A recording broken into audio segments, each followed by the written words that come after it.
Muy buenos días. No cabe duda que el Evangelio siempre es una fuente de sabiduría y de paz. Cuando leí el Evangelio el día de hoy, a pesar de que es un Evangelio que lo hemos meditado mucho en diferentes fiestas que celebramos en la iglesia y que es un Evangelio tan rico en significado, en promesas, cuando lo leí en esta ocasión, inmediatamente me vino esta idea a la mente. En tiempos difíciles, ¿cómo no perder la paz? Si ya hemos perdido tantas cosas, el trabajo, el dinero, oportunidades, no pierdas la paz. Eso es algo importante. En el momento en que tú pierdas la paz, ¿qué importa si tienes dinero? Si perdiste la paz, ya no vas a poder disfrutar nada. Por eso, ¿cómo no perder la paz? Bien, pues el día de hoy, sí, en el Evangelio, pero también celebrando esta fiesta del nacimiento de la Virgen María. El día de hoy celebramos el nacimiento de la Virgen María. La Virgen María es una persona que nos enseña muy bien a no perder la paz. Toda la vida de la Virgen María, desde su concepción, que celebramos el 8 de diciembre, y el día de hoy, el nacimiento 8 de septiembre, toda la vida de la Virgen María a nosotros nos debe dejar bien claro esta situación. Hay cosas que no son parte de la naturaleza humana. Y una de esas situaciones es el pecado. Nosotros no necesitamos el pecado para crecer, al contrario, el pecado es un estorbo, el pecado nos obstaculiza el poder crecer. El celebrar y recordar la Virgen María es celebrar y recordar que también nosotros podemos crecer sin pecado. A veces nosotros decimos, ay, pues es que déjalo, pues así es. No, así no somos. Nuestra naturaleza es una naturaleza limpia. Sí, tenemos esa tendencia a pecar, pero eso es otra cosa. El día de hoy, si nosotros queremos permanecer en la paz, si nosotros queremos disfrutar la vida, no necesitamos un carro, no necesitamos una casa, ni siquiera necesitamos un trabajo.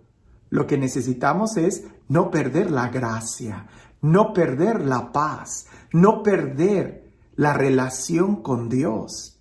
Y el Evangelio nos va a hablar de eso, de una situación difícil que un hombre tuvo que tomar. Y sin embargo, supo tomar la mejor decisión. Y eso no solamente le cambió su vida, sino que nos abrió a nosotros la puerta a recibir muchas bendiciones. Antes de leer el texto del Evangelio, quiero recordarte que hay varias opciones para la lectura del Evangelio. Usualmente todos escogemos la misma, pero hay varias opciones. Así que antes de que alguien me diga, padre, se equivocó de lectura, depende de la región en la que estés, del país en el que estés, de la diócesis en la que estés y aún así del Evangelio que quieras tomar. Algunas fiestas tienen lectura para la vigilia, para la mañana, para mediodía o para el día. Yo estoy eligiendo esta. Entonces, si tú elegiste o tu párroco en tu parroquia eligieron otra lectura, yo creo que no te hace daño el meditar un segundo Evangelio. Porque después de todo, ¿cuántas veces comes al día? 1, 2, 3, y seguramente que cada alimento que haces al día no es el mismo. Entonces no tengamos miedo de meditar otro evangelio, de profundizar en otro texto. Y el que elijo es el Evangelio de Mateo capítulo 1, versículo 18 en adelante, y dice así. Cristo vino al mundo de la siguiente manera. Estando María, su madre, desposada con José, y antes de que vivieran juntos, sucedió que ella, por obra del Espíritu Santo, estaba esperando un hijo. José, su esposo, que era hombre justo, no queriendo ponerla en evidencia, pensó dejarla en secreto. Mientras pensaba estas cosas, un ángel del Señor le dijo en sueños, José, hijo de David, no dudes en recibir en tu casa a María, tu esposa, porque ella ha concebido por obra del Espíritu Santo. Dará a luz un hijo y tú le pondrás el nombre de Jesús, porque él salvará a su pueblo de sus pecados. Todo esto sucedió para que se cumpliera lo que había dicho el Señor por boca del profeta Isaías. He aquí que la Virgen concebirá y dará a luz un hijo, a quien pondrán el nombre de Emmanuel, que quiere decir Dios con nosotros. Tú podrás decir, pero ¿cuál es el problema ahí? Bueno, mucho. Ponte en el lugar de San José. Te acabas de desposar con una persona. Y es que el desposorio o el matrimonio, sobre todo en esa región, en esa época, consistía en varias etapas. Y una de las etapas que era el desposorio, que era, pudiéramos decir, una etapa previa al matrimonio en sí, que era ya llevársela a vivir a tu casa, en ese desposorio donde era como si ya se firmara un acta de matrimonio, donde realmente el varón ya tenía derechos sobre la mujer.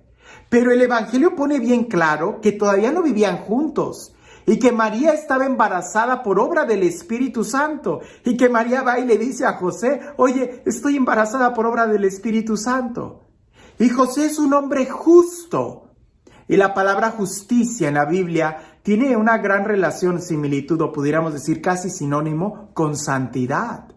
Y en una situación ordinaria, normal, si el varón sabe que su mujer no es virgen o está embarazada de otro varón, él no la puede tomar porque él asumiría el pecado de ella.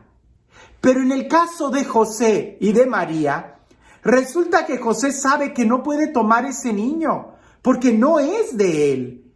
Pero tampoco va a denunciar a María porque si la denuncia la van a matar, la van a apedrear.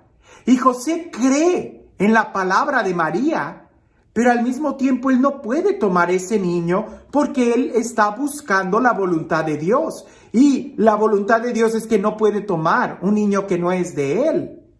Por eso él decide renunciar a María, despreciar a María en secreto. Es decir, él no le va a decir nada a nadie del por qué la está dejando.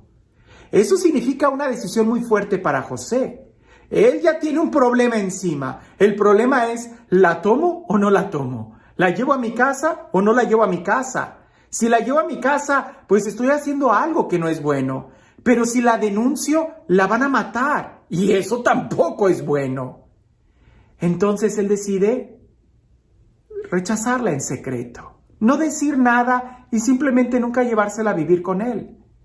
Eso va a poner en juego la reputación de José. Y creo que esa es una enseñanza. Primero es, ¿qué es lo que a nosotros nos preocupa más? ¿Nuestra reputación? ¿Nuestra fama? ¿El qué dirán de nosotros? ¿O el resolver un problema?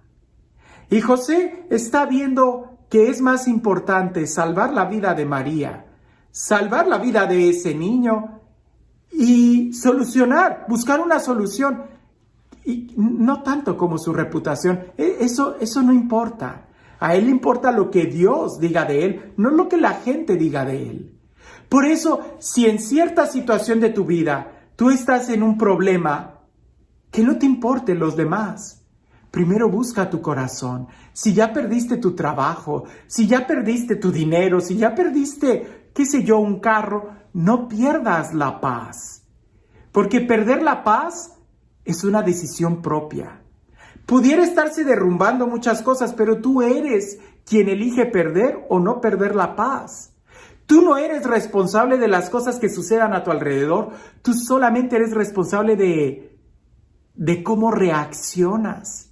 Y tú eres el único quien tiene control en tu corazón. Por eso, primer punto que nosotros pudiéramos decir es, decide. ¿Quieres perder la paz? ¿Quieres seguir perdiendo? Yo creo que no. Punto número 1, pudiéramos decir, no te adelantes, no tomes decisiones luego, inmediatamente, no reacciones, porque usualmente cuando reaccionamos mal y después nos arrepentimos. Si José hubiera estallado en cólera, hubiera gritado, hubiera salido de la casa rasgándose las vestiduras y diciendo, ella está embarazada y yo no soy el padre de ese niño, pues sí, todo el mundo hubiera entendido esa reacción de José, pero las consecuencias no iban a ser nada buenas. No te adelantes, tranquilo. Segundo, no entres en terrenos difíciles, en terrenos donde tú no puedas salir, en terrenos donde tú vas a, pudiéramos decir, tú vas a hacer el problema más grande. Tranquilo, que lo que vayas a hacer no empeore las cosas. Pudiéramos decir, el tercer punto es, revisa que hay muchas opciones. No siempre la justicia es la mejor respuesta. José, por orden de justicia, él pudiera haber denunciado a María, pero él descubrió que había otro camino, el amor, la confianza. Alguien pudiera decir, José, pero vas a perder tu reputación. ¿Y a quién importa el qué dirán? A él importa lo que Dios dice de él.